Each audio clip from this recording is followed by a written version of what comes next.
Okay.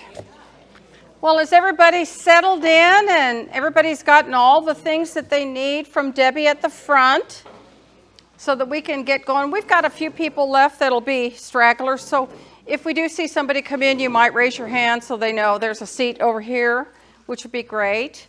A couple of things that we want to just kind of mention to you. Our seminars run from February through November every year.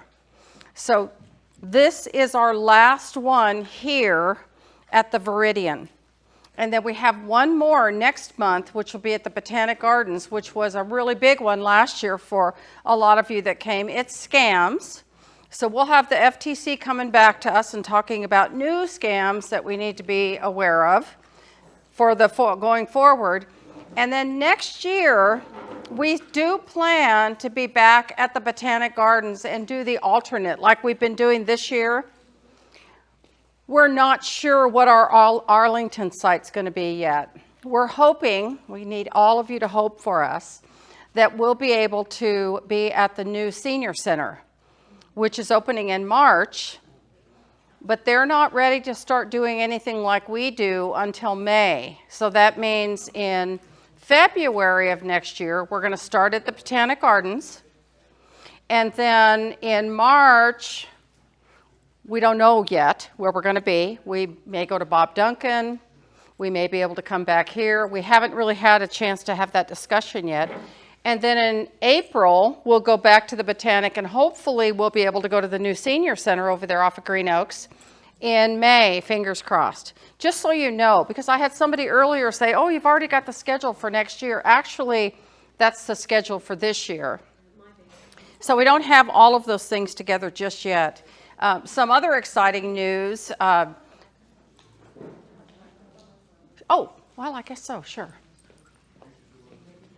Hang on, I'm not sure. Can you hear me better with this? No. If it's on. If it's off. It's there. I'll make sure that I'm not hollering. Okay. I feel like I can talk pretty well without it, but I want to make sure and be conscious of that. John and I and Debbie are going to be going next week to Oklahoma City. We have a conference that we attend every year there. Debbie, if you could turn this down some, that'd be great. And what's really exciting about that, and for those of you that are new, I'll talk more about that in just a minute on a slide, but we have 250, 300 real estate agents across the country that have the same business model that we do, meaning that they specialize working with older adults like we do, and they have downsizing services like we do, and they do seminars. So what's really great about that is that we get together for a week and brainstorm on, well, what did you do that was really exciting last year that maybe we'll take on, and vice versa. So we'll be doing that next week as well, and we're real excited about that. Did you figure it out? No. Okay. Oh, thank you. Thank you. Okay. Let me just put it right here, and maybe you can hear me from here with it. All right, well, let's go ahead and get started. So, this is going to be exciting. This is not cut the clutter like you've come to in the past. This is not cut the clutter. This topic, the psychology of letting go, clutter cutting is a part of it, but it's a little bit different spin, if you will, on that topic. So we're going to discuss that today. This is our team. So as I go through a couple of slides here, just some things to keep in mind. John, if you'll join me. John and I actually started our business together, and we are partners in business. And today, what are we today? It's our anniversary. 43 years today. So we're partners in business, and John and I are rightsizing experts. And what that means to you is that we're real estate agents that specialize in working with older adults. We have first-time home buyers right now as well, but the majority of our focus is on 55 and older. And we started with our parents. So that's where smart senior downsizing, all of those things come from. We have another John that's with us, and he's up in the Sherman area, that he's working our business up there. And then we have Debbie Ford. Debbie, the battery person, the name tag person, the Eventbrite person. Debbie's a real instrumental part of our team. She helps us get all of this up and running. This is our business model. Just real briefly, this just shows you our business is real diverse, and I think that's what makes it so interesting. A lot of people say, oh gosh, you're so busy doing something all the time. But what makes it nice is that we've crafted a team of vendors that we have vetted to work closely with us and our clients, so that when we have someone that says, I need some repairs done at our house, do you have a painter? Or do you have a handyman that can come in and do some new baseboards in our house, for example? We have those people. We have estate liquidators that work with us. We have movers and packers that work with us. We have wealth managers as well as elder law attorneys. And it's really nice that we have all of these people that work together, because we all have the same mindset. That's the most important thing, and that's to serve you. So we have Sullivan & Sullivan Real Estate, Senior Downsizing Experts, and then we have the Smart Senior Series. So one of the things that we try to discuss at the very beginning of the year are the 5 stages of readiness. And for a lot of people, when we get to a certain place in our life, we start out at the denial stage. I'm not doing anything. It's not necessary for me to make any decisions right now. I'm not doing enough or anything. Then we get to where we are today. So over time, and just having conversations with individuals that come to our seminars, I get the conversation of, I think I'm going to need to do something. I'm not ready, but I think I might need to do something, and I might want to talk about what are the options that I have out there. And then there's others that have said, I've had 2 phone calls just the last couple of days. I'm ready to go. I've picked out the place I want. One is a smaller house, and the other one is a retirement community. And I'm making the plans to get it going and get it moving. So today, some of the things that we're talking about are going to put your mind in that place of thinking, contemplation, and also preparation. And then from there, again, this isn't a start today, but this is setting you in the right mindset. You go to the action plan and then the resolution plan. So resolution says, I've gone through all the steps. I went through the planning. I've made my decision, maybe made my move, or I've retrofitted my house, one of those 2 things. And now I'm happy because I'm at ease with that. That's what the 5 stages of readiness are. So as we look at this slide that we have here, some important things for us to remember is that the average home, let me get to my notes here. Average home had over 300,000 items in it. Can you imagine having that many things in your home? That sounds like a big number. It sounds small? Okay. Size of the average home has tripled in the last 50 years. How many people do you know right now that aren't thinking about downsizing? They're actually upsizing. Anybody? That conversation that we've had as well. 25% of people, and you've heard us talk about this in other seminars, 25% of people with a 2-car garage don't have a place to park because they're using that for storage. I have a story about storage I'll share with you for myself personally. 32% have room for 1 vehicle. 1 out of every 10 people has a storage unit or 2 or 3 or 4. When I went to make a change on my storage unit, I learned from the gentleman that I'm working with that there are people there that have 5, 6, 7 storage units. Big ones that they're paying over $200 a month for to put their stuff in. I have clients right now that wanted to make a downsizing move to a 2-bedroom apartment. They worked really hard at it for over a year, and it was just too much of an undertaking. So they packed up 200 boxes, and they now have them all labeled, and they're living in air-cooled storage because they're going to get to them later. So that storage units are a big deal. How many of you, just curious, anybody here have any investments in storage units? Dang it, that's what I was thinking. That's the best thing to get. Or a laundromat. Those are another thing that's good to have investments in. So, there are over 50,000 storage facilities in the U.S. Every single American standing side by side can all be covered by a storage canopy. That's a lot. Storage business is big. Sometimes people make a move from their home. They move to a retirement community and they rent the garage, not for the car, but for the boxes that they want to bring with them, and then they'll go through those later. So storage is super important. Or maybe you're an empty nester and your kids think, gosh, you've got so many extra rooms in your house. Why pay for storage? I'm bringing it to your house.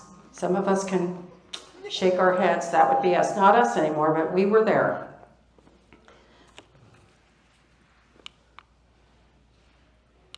I may need a good battery. So the goal for today's seminar, as you see here, is there are books and there's classes that give you the mechanics on how to get started to do something like this. This seminar that we're doing is not going to be the one that says, oh my gosh, I've got every step I need. You may not leave with all the answers, but you're going to have some ideas on things that may be impacting you right now and different ways that you might go about working with those items. It's going to give you food for thought. It's going to help you to answer some of the questions, or even share those answers with friends of yours that said, oh, that sounds like a good seminar. Go to it and share your information with me. I think a lot of people have that. Or provide you with a small piece of a complicated puzzle, which when you're shuffling stuff around, after years and years and years of managing it, it can be that puzzle. So looking here, each generation has its own issues. Where do you fit? What age frame do you fit in? So for John and I, we're going to be in that baby boomer stage. And we're kind of at that place in our life right now where we've decided that we want to change up our house. Instead of move out to something different, we want to change it up so that we're living there longer. I can tell you for us, and in my world as a real estate agent, when you live in a one-story house, a lot of times the one-story houses sell faster. You know why that is? Because you can live in them longer. But on the other hand, when you come out to a beautiful development like the Viridian here, it is more expensive to build out than it is to build up. The dirt's more expensive. So where do you fit in this group? There are 3 stages of life: wanting stuff, accumulating stuff, and then getting rid of stuff. I think we all agree. Wanting stuff can be the early stages. So let's look at some of those things. So I have nothing. That's the first one. I have nothing. That might be a child making that comment because the parent says, it's all mine. It all belongs to me. And then we have, I have necessities. So that may be the college student. I have just what I need. Remember, we talked a lot this year about rightsizing. I have the necessities. Maybe it's the first apartment. I have nice things. The first home. I've got a good job. I'm married. By the way, today's generation is more focused on nice before necessities. I have everything I could want. I have the bigger home. I have the bigger job. I have everything. I don't know what else I would need. I'm happy with where I am. How about this? I don't need everything I have. Empty nester. I've had it all these years, all the things for everybody and my family and their friends, but I don't need all that anymore. I need to get rid of some of these things. Age tells us that. Too much to manage. Dust, keep up with, find a place to store it. I can no longer care for these things. Housework's neglected. And sometimes it's because of an illness, or maybe it's because you're a caretaker for someone that's living with you, and that's a big enough job right there versus you caring for the home. So it gets neglected. I had a call today from a gentleman that said, I really need to sell my home. I lost my wife last year. I need you to come and look at it, but I need it to get cleaned up. I need to clean it up before you come. So for me as a real estate agent, I say, I really don't need to see what kind of housekeeper you are. I'm just coming to look at space. Well, I've got stuff in every single corner. I don't know what to do. So the overwhelm is, I don't want anybody to judge how I live because I need to be free of this. I must let go of things I no longer need, or the last one, others will deal with all my things later. And we all know what that means. We're going to leave it behind, let them handle it. So what does accumulation really mean? Well, when we're looking at accumulation, first we want to look at who are we becoming? So in the very beginning, the things we have show we've arrived. Would you agree? Then we have who we are. Again, the things we have shows what we've done, who we are, and what we've achieved. And when we go from there, then we go to later who we were. So for us, a lot of times, when I say us, John, Debbie, and I, and our team, oftentimes who we were is when we're at that place where we're ready to be done with it.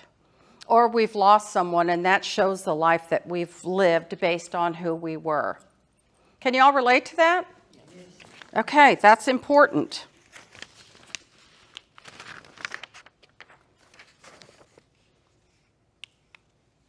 Here's another one for us to reflect on. Our personalities, our belongings reflect our personalities. Here's something interesting, to me anyway. We have 2 dogs. And oftentimes when John and I travel, we have a dog sitter come in and stay with them. We don't want to interrupt their lives, so we have somebody come that will spend the night and feed them and all that stuff, because they're our kids right now. She walked into our house a couple of weeks ago to meet our children, and she said, this house just looks so much like you and John, based on the way that we furnished it and the things that we enjoy. I've never really had anybody say that before, but she said, your house just looks just like you and John. So our personalities, our projected self-image, here again, where we are, based on our achievements, where we've gone, where we've lived. Hobbies. Here's another thing that identifies us. The hobbies that we have: crafting, woodworking. We just sold a house for a gentleman that he and his wife for years did woodworking, had some very interesting projects. He made doll furniture. He lost his wife a couple of years ago, and now he had all this doll furniture that, you know, I have a 12-year-old granddaughter, so I picture this being like for her Barbies. And then he also had something very interesting that he made. He made these little coffins. And when my estate liquidator went with me to look to see if he had enough to put in the estate sale, he said, what are the coffins for? He said, I mean, is it for squirrels or something that you're catching? But he said, oh, they're a big seller right now, big seller online. And he's got big ones that you can hang on the wall with shelves on them that you could put knickknacks on. It was very interesting. That was his woodworking project. Skiing and golf, something else that shows the hobbies that you're interested in. John has a love for Native American flutes, and we have lots of them in our home. And he used to make them in the garage, and we'd have all these things, hangers and things hanging where they'd have to drip dry and all of that. Values. So values could be pictures. It could be spiritual items. It could be pets. Maybe it's your landscaping. A lot of the people that attend our seminars are arborists. And the values that we see when we go visit them is their yards. This yard says who I am. This is me. This is the beauty that I've created. So think about that. Is that you? Or the last one, circumstances. In this particular example, what brings to mind for me is someone that lives in a bigger house, but their world has gotten smaller, and it's more convenient to have the hospital bed in the living room versus in another room because everything happens in fewer rooms as you age. So, why is it so hard to release things? That's what this is all about, the psychology of letting go. Why is it hard? We talk about that. We know that nobody else wants it, right?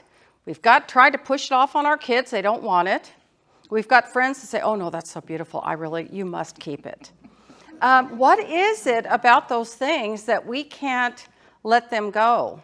And we really want to analyze that. We really want to sit down and think about it. Why is that going to be so important to us? Things like pictures and trophies and newspaper articles. So, when I was going through this and preparing for this, we did this last year. As I was preparing, I was thinking, I have a dollar bill in my office at home that represents the first dollar I made when I started my own business. Well, I haven't spent it, and my son never asked for it, neither have my grandchildren, but it's there on my board, and when I look at it, I know what it means, that, that business started. Or pictures of my grandson as he's getting his first, a couple of weeks ago, he was presented with his first Bible in his school, and he was just beaming. That was so important for him to have that. Those things mean a lot to us. The memories are really important. And those are the hardest things for us to release because we're not sure if I let that go, is the memory going to go away? I need that reminder there. It reminds you of a loved one or a great time you had in life. So things that we've gone on vacation, knickknacks and things that we've brought back with us from vacation that remind us of that wonderful time. I'll bet you've got some beauties from your last vacation. I do. Yes. I try to make them useful things. Yes. Where was it? Portugal? Robin, was it Portugal you went to? Portugal, and then we went to France. Oh, yes. Okay. So there's some things, some memories that you definitely created there. Someone special gave it to you. How many? Now think about this. Every one of us can say, oh, yeah. Someone gave you this. You really didn't like it, but you didn't have the heart to say no. You've got it. You've got it somewhere tucked away, but someone special gave it to you. So here's some things that I want to share with you about this, the emotion. In 2005, I got a storage unit because I needed to put stuff in there that wasn't fitting in my house anymore. Treadmill. I know several of you have had treadmills before. I had a humongous box, probably the size of this table, that had all of the Bradford collection plates. Do you know which ones I'm talking about? My dad has been gone 17 years, and those plates came to me, and they've been living in my storage. I don't really have a place to hang those plates. And my estate liquidator has said, maybe some will sell. I mean, I got the ones of Alice in Wonderland out, and I put them up in the room where the kids are because I wanted that to be there. But I let go of those Bradford plates with a clean-out guy that came to help me empty my storage because I'm emptying the storage because it's too expensive. It went from $112 a month to $238. And what is in there is our staging stuff that we stage houses with, knickknacks and stuff like that. But I really needed to get rid of that. That was really hard. My mother, a lot of you that have been with us for a while, my mother's a painter. My sister was just here a week ago from Missouri to be with me. And I haven't seen her in over 3 years. I have so much of my mom's stuff because I like it, but it's hard to decide what to let go of. So for an example, you see this picture here. This is a dresser. When I was pregnant, I have one child. When I was pregnant, my mother painted that dresser for me. The top of it says anno. It says 1984. Well, I for sure was not sending that with my son when he left, because where would that end up for him? I could not part with it. So I decided, well, what am I going to do with that? It's my buffet. So I have it in my dining room, and that's where I keep my tablecloths and stuff like that, because it meant something for me to have that. Those kinds of things, I think we all have something like that. Where can I put it? You know, my daughter-in-law has never asked for it. It's just something I like. Debbie, tell us about this. This is a picture of my grandpa's crossword puzzle dictionary. And I don't know if you can tell, but it's held together with tape. And he looked up words all the time, and every time he looked up a word, he wrote in it and made notes about the words. And I am a crossword puzzle junkie as well. I have very nice crossword puzzle dictionaries, but I cannot get rid of this one because it's very sentimental to me. And I also have a box of plates, like she was talking about, that belonged to my dad's mother that hung in her kitchen. I will never hang them, but I cannot bring myself to get rid of them. So, yeah. I think about that all the time. So, utility practicality. Well, I would say that in some cases, and that's really not fair, but my first thought was that's a guy thing. Tools, right? A lot of tools. Cords. Debbie, would you like to tell us about cords? My husband has a lot of cords. He does IT work as well as Christmas lights, and so we have a large collection of cords. Yeah. So here's something else. So we're helping a woman right now that's getting ready to make a move. She's moved already, and we just finished her estate sale. But in the process of that, in my world, I can tell you, if you need a pen, I'm sure I have at least more than 3 in my purse. I probably have 10.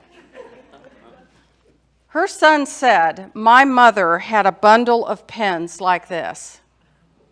And she sat on the floor and made sure every single one of them could write, because she was taking them with her. And he said, and I was in charge of setting up her office at the new place. And so what I did was one for the desk, one for the trash, one for the desk, one for the trash. So she still has pens. But here's how I relate to that. We have a lot of pens too. And so my granddaughter came into the office weeks ago because she was going to go through those things. And Erin was going through pens, deciding which ones looked kind of cool and which didn't. And she pitched them. Well, when she was gone, guess what? Debbie and I went back in there and went, oh, those still work. We got to keep those. So now I'm sure that we're not alone in this. You're probably in that same place, right? Financial investment. Things that you have that you know has a lot of value. I spent so much on that. Gosh, I can't let go of that. I spent so much on that. Or is it going to be something that here's the hardest thing when it comes to an estate sale. Just being upfront with you on that. Everybody, including me, we all think our stuff's special. And we do think it's worth a lot more than sometimes what we get for it.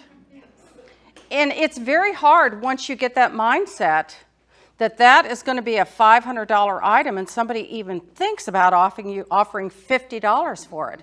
But the reality is, it's in the eyes of the beholder, right? So that's really important to be thinking about those things. And when you make the choice that you're going to have an estate sale, typically you're doing it because you want to offload those things you can't take with you, and you're happy that you're getting something for it, versus someone saying it's just a haul off, right? That's real important. So we ran into a client of ours that had a beautiful screen in her house that she was using to separate her dining room from her living room. Gorgeous screen. And when it came time for us to sell it, because she had already made her move, it wasn't anywhere near what she thought it was going to be worth. And here's why. She modified it.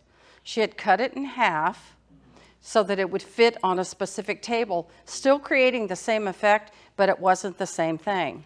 But in her mind, it was still worth quite a bit more. Consider the cost to store and transport things. That storage comes back. The information or the example I gave you earlier with the people that have all those boxes in there. Tip for you, if you're thinking of going through and sorting things because you know that eventually you're going to get rid of them, here's the tip. Put them in clear plastic boxes.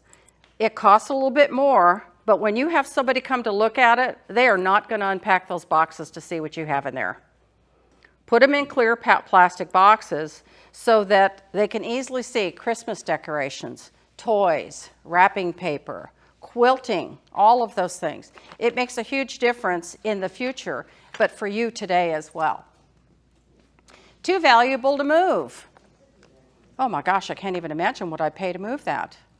A bronze that you've had for years that you'd like to send across country, but it's too much for you to move.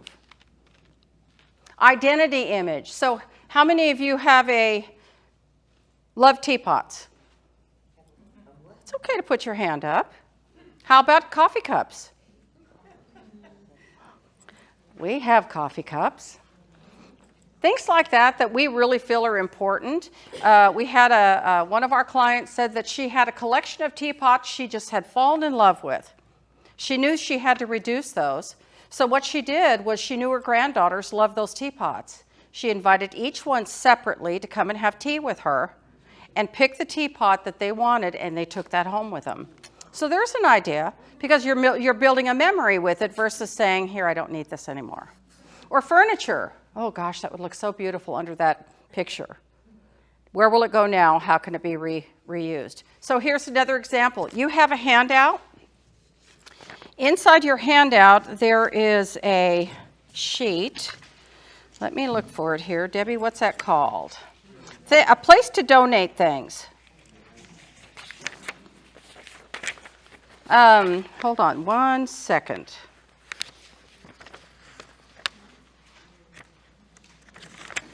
Okay, where to donate items. Let me ask this question real quick. Am I speaking loud enough that you're all comfortable hearing me? That I don't need the... Great, thank you. So, a couple of days ago, I had a group that I network with send an email to me, and there's a place called Loop Deco. L-O-O-P-D-E-C-O, Loop Deco. They will come and pick up used furniture items for free. I mean, all the time when we're running into having an estate sale and we know not everything sells, now we got to pay somebody to haul it off. You can go to loopdeco.com, and they work all over the Metroplex. And what they do is they repurpose them, and they do some reselling of those things. So you're going to be ready to get rid of it, not say how much you're going to buy it from me. Okay, keep that in mind. That's a great thing. Identity and image. So here's another personal thing I want to share with you. I'm from Colorado, and I mentioned earlier that John and I really love Native American. You might turn the air on. And we went to an art show in Colorado, and this artist, Frank Howell, was the artist. And this picture behind me is called Conception. Well, that picture in that gallery was 8 feet high and 5 feet wide. And it was one of those things that you would go look at, and I'll tell you, I couldn't get away from it. The eyes, I just could not get away from it. So I talked real sweet to John and said, I really want that. Can we get that? And he said, it was $22,000. And he said, no, but we could take a picture of it. Well, as it turned out, we got a serograph, and it's number 68 out of 125. So what we have at home now is 5 feet tall and 3 feet wide, but it's big, and it came with us from Colorado. But here's why it's so special.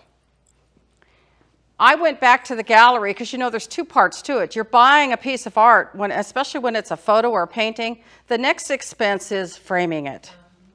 So I went back to the gallery, and he happened to be there that day. And I walked up to him and said, this is what I have. If it were you, how would you frame this? And he went through every single thing with me. And I thought, oh gosh, that's wonderful. I'm going to go back and get it done just like he shared it with me. Here's the part that makes it hard to get rid of. I hope you don't mind if I tell this. We came to Texas because John had a acoustic tumor. And his family was here. My family was all spread out. And my son had just been diagnosed with diabetes. So we came here for support. John's birthday's in November.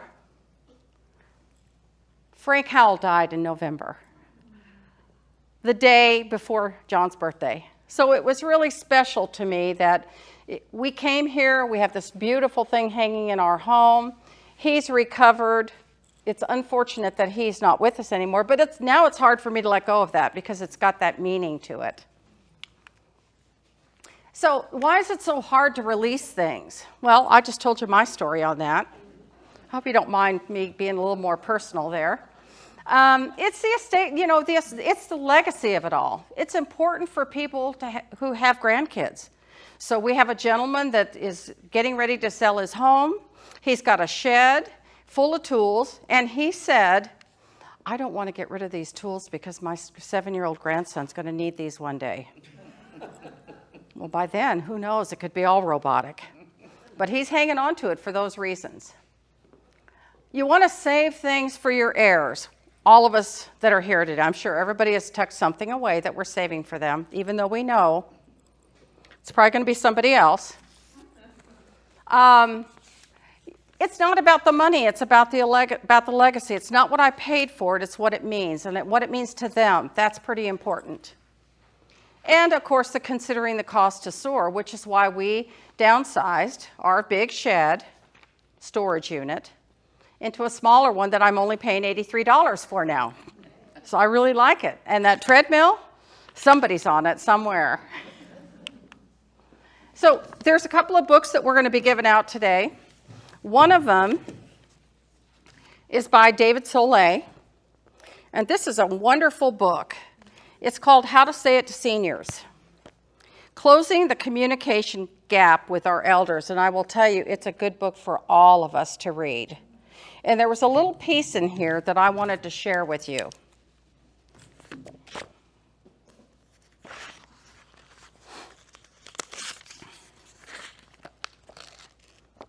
So a little snippet of a story. So my friend and her sister went back to their mom and said, okay, Mom, you want to stay here. Here's what we're going to do. We need to install a bathroom on the first floor so you don't have to climb the stairs anymore. We'll make an appointment with a fire inspector so that when we remodel the kitchen, we do it in accordance to the most modern fire code. The roof leaks, so we'll have the roof replaced. We'll hire workers to paint the outside of the house.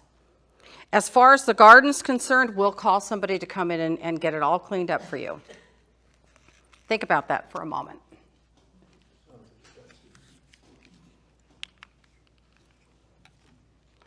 Making it ready.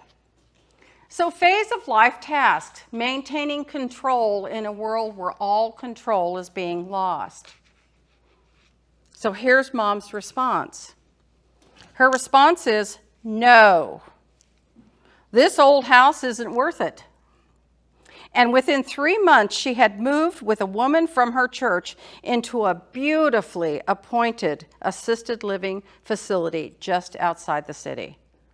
So the takeaway there is we want to make it right, but we want that person to have a choice in what that's going to look like. We're maintaining the legacy in a time when things might be running short. Assisted living, unlike independent living, says other needs: bathing, dressing, medication. So she moved with a friend to an assisted living that suited her needs just fine. So with each downsize into a smaller space, we're saying goodbye to a part of life that we created, right? I mean, as we're doing that, example, our house was flooded 2 years ago. I think I shared that with a lot of you. Well, there was a lot of stuff in there. We teach people to downsize. it was a character building opportunity for John and I because we had a lot of things that we had to decide we don't want that anymore because first of all, it's all soggy. Just recently we had our bathroom remodeled.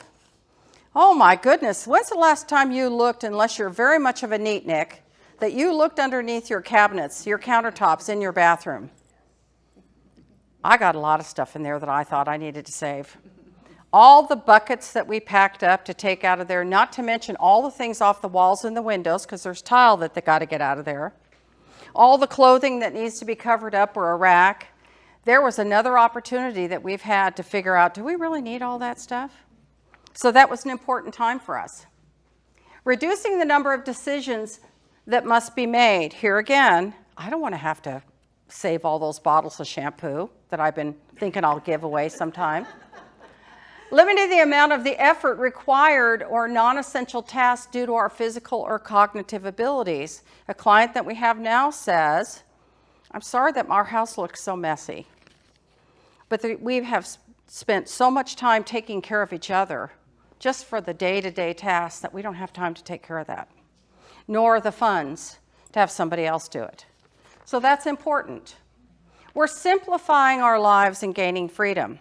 Again, we're talking now about the challenges of letting go. It was really kind of nice to get rid of that stuff because we didn't have to worry about it anymore. No more dusting, no more finding a place for it, arranging it, none of that. We're facing our own mortality, and I will say this phrase right here that we always need to park in the back of our mind. You can't take it with you. I have been an executor for a past client years ago that I sold her house. I went to church with her, and she asked me if I would be the executor of her estate. Out of respect, I said, of course I will, not realizing 6 months later I was. But what's really tough, though, is that nobody lived here, and I was the person that was left to go through all that stuff that we took to the one-bedroom apartment and figure out how to get it to the grandchildren in Florida that they haven't spoken to her in 10 years, and the son that didn't want anything to do with anything, because it was all there. So we're not saying go home and dispose of everything, but make plans for it so that you know what you'll do, because that way it's easier on you physically and mentally. Decision fatigue. So we've talked a lot about this through our time together today. It's harder to do things when you don't feel good. Or if you're recovering. Maybe you've had some surgery recently. You're recovering. It's hard to make decisions like that. Grieving the loss of a loved one. That's really hard. In a crisis or in transition. So a little bit at a time is going to help you as you move forward. One of the gentlemen that came to this seminar in Fort Worth last year was a collector of doll houses. And he had lots of them, didn't he? Doll houses and dishes. And he's not been able to release those all this time. But once he went home after coming and just kind of thinking through what we discussed today, he was able to go ahead and release several of those doll houses that he'd been housing for quite some time. We won't have time for it today, but if you go to our website, DallasFortWorthSeniorLiving.com, and it's noted in your handout, all of our YouTube videos that we made last year are there. And there's one in particular that we made that was called Decision Fatigue, just to kind of give you some tips. Okay, here's my favorite graphic. So as we look at this, the accumulation, the amount of accumulation here on the left, and the life's milestones. So looking at this and downsizing, cleaning things out. When you're first born, you can see the first column there. You don't have very many things that you've accumulated. But as time goes on and you go to college, there's more things that you have that you're taking along with you. And then when you get married, you have quite a few more things that you've accumulated. Your things, his things. When you become an empty nester, as you can see, and you see the curve, there's less because now you're releasing those things that maybe you've been keeping track of all these years for your children. But now you don't need all those things either. And it's really a mild hassle, or minimal hassle, if you will, to start going through things and weeding through, and we don't need these things anymore. When you do your first downsize move, which could be just to a smaller home, you really want to take less with you. And that becomes a mild interference, if you will. Or as Debbie's got in here, the grief and the hassle of getting rid of stuff. Because you know you've got to move and you can't take it all with you. But then as time goes on, and we're looking now at the second downsize move, which may end up being a moving from a smaller home to maybe an apartment, or from a 2-bedroom now to the 1-bedroom, that becomes to be a bigger deal because now you really do have to compact and choose what am I going to take and what am I not going to take. And that's really gives you a lot of grief and stress doing that. And then we see the last one here. If we do nothing at all the way across, once you're gone, look what's left for everybody else to take care of. And we have several people that we've talked to, ourselves have experienced as well, where our parents have said, let them figure it out. So we want to try not to do that so that we can feel good about what we're leaving behind, the legacy that we're actually leaving behind. Think about Hurricane Helene and all this that we've been seeing on the news the last few days. You know, how painful is that? I'm already hearing about the mudslides. Think about the things that people have lost. Last night on the way home, I heard about a woman that as they were going through this water, her 7-year-old son was rushed away. So she said what she didn't grieve was he wasn't crying for her. In this particular case, she said, my son was crying for Jesus. But think about the pain that goes with that all of a sudden, oh my gosh, my house is full of water. The grief that goes with it. But those people survive. They're already starting to build. They were told that Samaritan's Purse has come in, and a lot of the houses that they could take that water out of and take everything off from the studs up, 4 feet, something like that, they could start to put in new drywall and start to rebuild. But they've lost a lot through that. But we all have to start over several different times in our life through things like this, maybe not as severe. So here's a question. This is a good one. How many of you still have children or someone really close to you, grandchildren, etc.? This is really good. Debbie, is this going to be in there? You'll email it to them. Okay, the script is in your handout. This is important. Let me read this to you. I have a question for you. So when I did this last year, our son was still with us on our team, and he wasn't expecting this question. I have a question for you, and I need you to think about it, and then respond before midnight on Wednesday or tomorrow, whatever the date may be. I want you to think about it overnight and come back to me with your answer. What, if anything, of mine or ours would be important enough to you that you would want it in the event that Dad or I died in the next 12 months? And why do you want it? What makes it important to you? Or why would you want it? Because, you know, we try to have those conversations and they go, this isn't a good time to talk about things like that.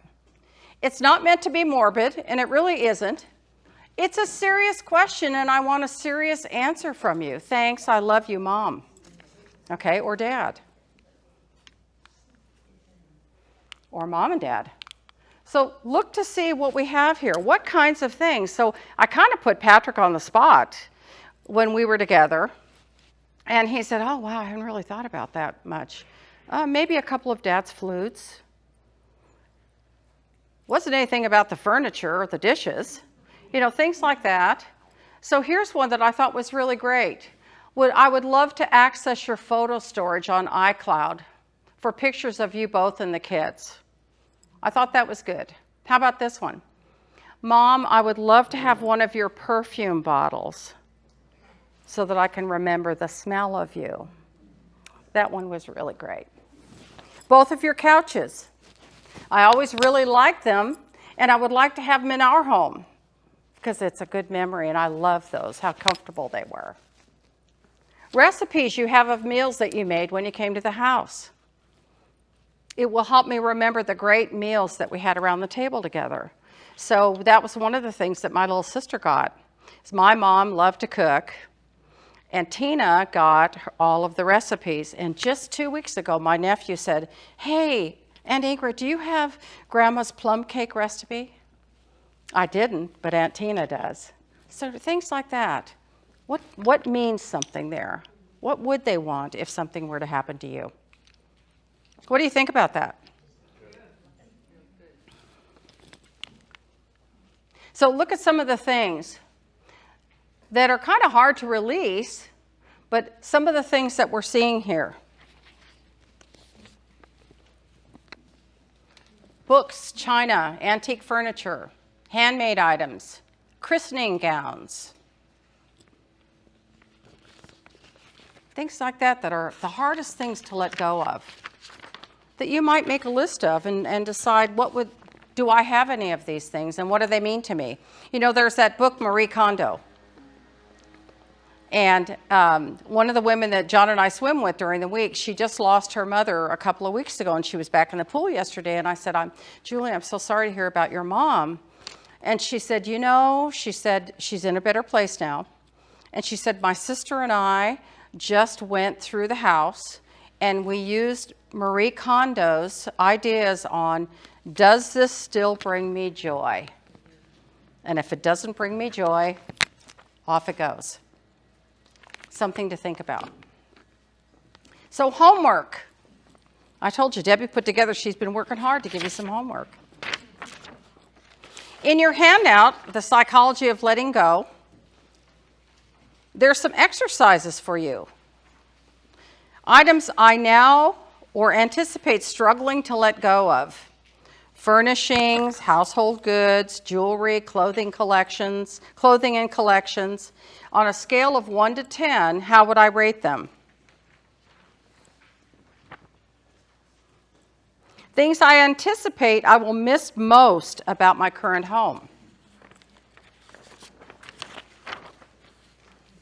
So you write them down, and then you reflect on those to see how you feel about it. And it's not a quick thing that you're doing, but maybe take over a week's time, just kind of look at that and see what does your gut say about those things.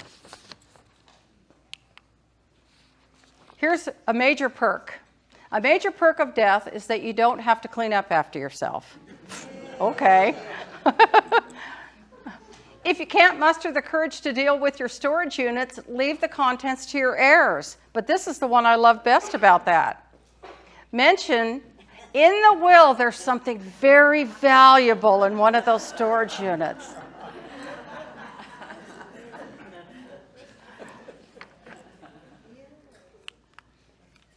That's it.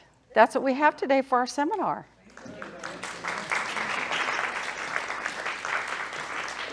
So questions? Any questions from our group? Yes. We keep getting these ridiculous offers for our house. We've gotten a couple in the last 2 days. We paid 41 years ago. We paid $72,000 for our house. We've got these guys offering $237,000. They even sent a check. Oh, yeah. I don't see. Is that a scam? Well, I don't know that I would say it's a scam, but you have to think about who is wanting to get into your home. Because oftentimes they'll send you a check, which looks really enticing, but to cash it, that's just a picture of, they're going to want to get in there and see what you have. And are they coming to your home because they're interested in what you have there or what your home is or what you have in it? Mm-hmm. There's a lot of off-market sales that have taken place over the last 4 years where sellers are putting their home on the market because they get the cash quick. But it's also important to identify and ask the right questions before you let someone in. And typically they tempt you with the check, but when they get there, they offer less. Yeah, okay, thank you. Yeah. Yes. Getting rid of things. One of the most heart-wrenching is if you move into a senior facility and you can't bring your pet. We have a cat that's 17 years old. She's been with us, in 4 different cities we lived in? And she's like one of the family. And she just won't die.